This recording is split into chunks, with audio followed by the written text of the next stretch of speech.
What's up, guys? Today we're going to be watching some Wood Dying on Every Feels Like. And we're trying to get to 100 subscribers by the end of this month, and let's just get right into it. The pencil incident. How can you die from pencil? Pencils are a natural psychedelic that cause hallucinations. About 30 minutes after eating them, colors get brighter, patterns start crawling on the walls, time stretches like taffy, and your sense of self begins to melt. Your brain is rushed into a state of euphoria, leaving you questioning what's real and what's not. But what happens when you take too much? On a calm Saturday afternoon, a 21-year-old Hispanic man would return home from work and consume an unspecified quantity of shrooms. Shortly after consumption, he started experiencing a bad trip and began acting erratically upon arriving to his house. His stepfather and brother would step in and restrain him to try to calm him down, but he'd break free of their grasp and also break a glass vase in the process. So buff.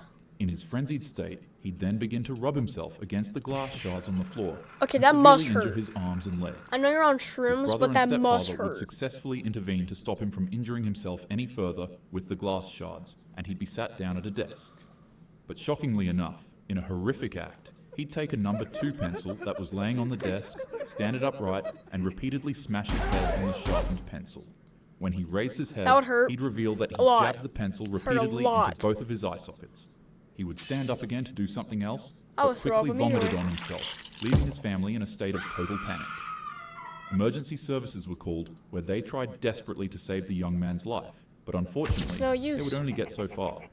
Shrooms are one of the least toxic substances in the world. And yeah, he still overdosed. You need to eat dozens or even hundreds of grams to fatally overdose. But that doesn't mean people can't from it. Most fatalities come from behavioral toxicity, panicking, jumping out windows, walking into traffic, or doing something fatal during a full-blown psychotic break. You won't pass away from the drug itself. You'll pass away from what it does to your mind. It must be crazy what it does to your mind. Now let's talk about death. When it hits, you feel invincible. This substance cranks up your sympathetic nervous system and causes an explosive release of dopamine in your body. Your heart starts racing, you become laser-focused, and you'll be filled with unstoppable energy. The high can last 8 to 16 hours. 8 to 16? No food, just intense stimulation. And when you take too much, your body turns into an absolute war zone. On May 26th in Orlando, Florida, concerned bystanders would phone a call to police officers to let them know that there was a man on a racetrack shaking violently, asking to see his son. When police arrived, he was nowhere to be found. He's just like, where's my son?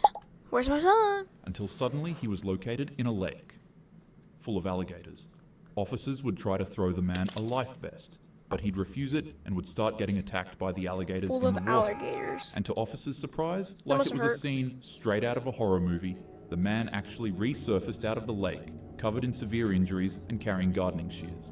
He would charge at the officers. Where did he even get gardening shears? They would tase him repeatedly, but it would have absolutely no effect. It was only when the man jumped into the passenger seat of the police cruiser and tried reaching for a rifle in the vehicle that officers finally used lethal force. I think they should have used lethal force when they started hijacks your brain's reward system and sends your body into overdrive. It burns out your dopamine center and disrupts your central nervous system so much that your body both loses touch with reality and can no longer regulate its temperature. Your organs can literally cook from the inside out and cause you to collapse. You can have a heart attack, or you could simply just go on a rampage and meet an early demise like this man. The 108th incident. That must hurt, though. It is by far one of the most commonly used substances in the United States. Yep.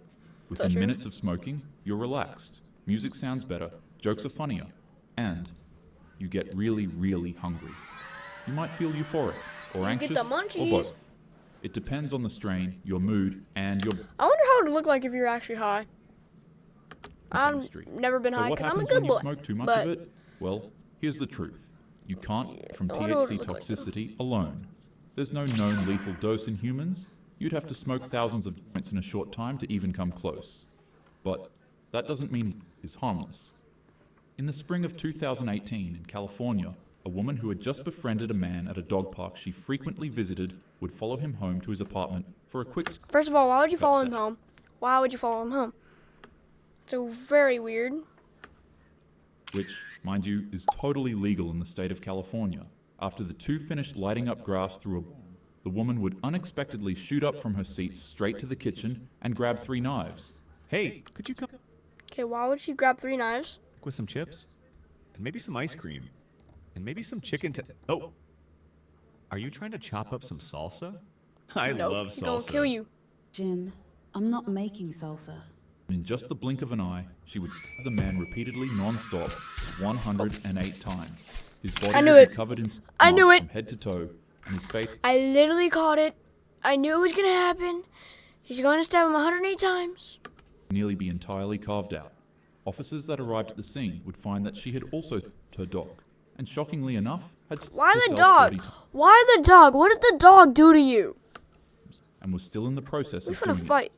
They would quickly intervene and try to physically stop her, but it wasn't enough. Officers would tase her 4 times to try to break her psychotic frenzy, but it would be to no avail. In order to get her to stop, one police officer had to swing a baton at her arm 9 times to break it, and finally she would release her grip from the... I didn't know that cops still use batons. I thought it was in like the old days. The man unfortunately didn't make it, but surprisingly, the woman did. And even more shockingly, she faced 0 prison time for her actions because That's absurd. She should like go to life in prison. it was proven in court that she experienced what is commonly known as cannabis-induced psychosis. The woman was very Bro, inexperienced it's not when it fair. came to smoking weed, and that potentially played a huge role in why she experienced this rare phenomenon. She was placed on probation for 2 years and was required to do 100 hours of community service. The man's family, That's especially his it? father, were extremely upset when they heard about this. Oh, Understandably me so. too. Should never have happened. She should have never have been allowed to walk free. She should have done Exactly. some time. You know, you had a jury that convicted her, a unanimous conviction in less than 4 hours, and the judge went completely against all 3 of those entities and just said, Exactly. "You're free to go." I agree. Stop. I agree with the dead. YouTube really didn't like the case on ecstasy that I found. So instead, we'll go over this situation where a 26-year-old martial arts fighter and his sparring partner consumed an unnatural amount of shrooms while in their apartment. It's always the Initially, shrooms. everything was fine. It's always until the shrooms that make you go crazy. I'm convinced that the world was coming to an end and that the two were fighting a battle of life and death between God and the devil. I'm Team God. The two would begin their legendary battle, and finally when the struggle finished, their friend would walk into their apartment room only to find the martial arts fighter standing butt naked in the kitchen cooking his friend's heart and remains in a stove. The victim would be found laying on the couch, missing his face, tongue, and heart. How bad did you beat him? Sadly, the autopsy revealed that he was alive when his chest was ripped That looks so terrifying. and his heart was taken out. The martial arts fighter wouldn't be as lucky as the woman in our last case. He'd be formally charged and sentenced to 47 years in state prison for what he did to his friend. That's Now, this probably so makes the US legal crazy. system come off as 47 years? He should be alive in prison. hypocritical, considering that in the other case, the woman was allowed to blame psychosis for her actions and be cleared of any severe wrongdoing, whereas in this case, the fighter's state of influence was ignored and he was directly sentenced. But honestly, that's your opinion to make. When it comes to overdosing on psilocybin, you'll find that it rarely ever ends you through toxicity alone. You'll need to eat an absurd amount not for that fair. to actually happen. The real danger is psychosis, panic, fair. and delusion. Once you compromise the healthiness and security of your mind for a quick burst of excitement, you'll find that that's where things go haywire. Like, that's crazy that you would beat your friend that bad and cook his heart. Like, In other words, don't do drugs. Have a happy Yeah. day. don't do drugs or else your friend will cook your heart. Anyways, guys, but that's what we have for you guys today. If you like that video, hit the notification. Like this video, hit the subscribe button. Don't miss that. Try to get to Cash 100 TV, subscribers by the yeah, end we of stay the stacked. month. Share it And up, bring have a the good crew day. back. Don't do drugs. Run it back, yeah, we like that.